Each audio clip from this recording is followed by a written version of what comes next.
A black preacher got so fed up he built an entire rival college.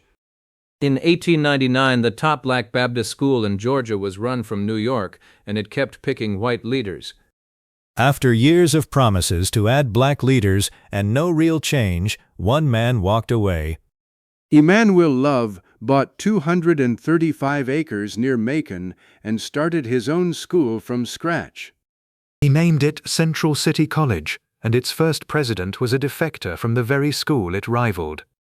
One frustrated preacher turned a boardroom fight into a college that lasted over 50 years. 15 squatters seized an entire ocean pier just to stop an eviction. Their home was a squatted Dutch social center with an ominous name, De Vloek, the Curse. When the city moved to evict them, they didn't just protest in the street. They climbed onto Scheveningen Pier, unfurled a banner, and lit flares over the sea. By the very same day, they'd been cleared off. The whole takeover lasted just hours.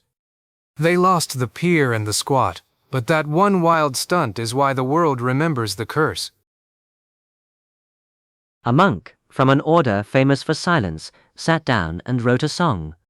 In 1978, Bernardin Schellenberger was the prior of Mariawald, a Trappist abbey in Germany.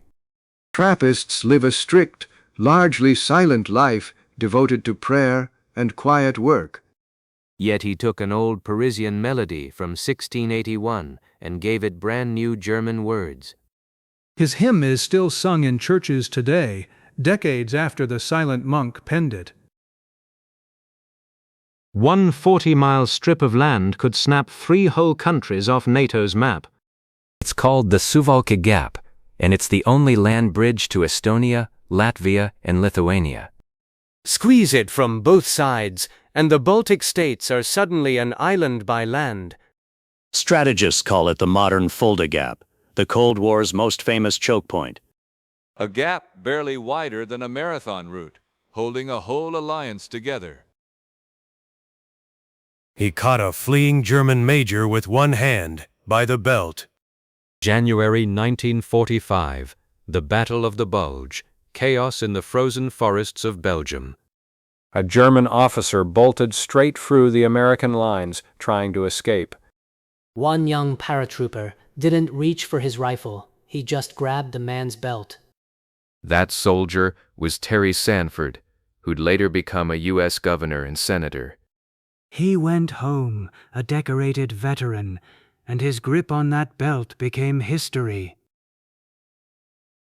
This cowboy told kids his accent came from canyons, made by skyscrapers.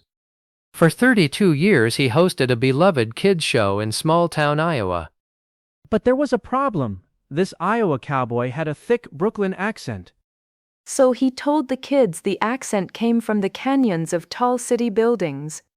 He was really a Brooklyn boy who moved west after the war. And a whole generation of Iowa kids grew up with a cowboy who talked like New York. This sailor served 11 years at sea, then spent his pay buying his wife out of slavery. His name was Joseph Ranger, a free black man who joined the Virginia State Navy in 1776. He fought aboard 4 different warships, more than any other black sailor in the entire war. One of his ships was destroyed, another captured by the British, but Ranger kept serving until 1787.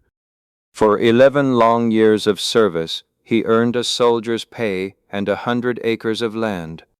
And with that money, Joseph Ranger did the thing that mattered most. He bought his wife's freedom.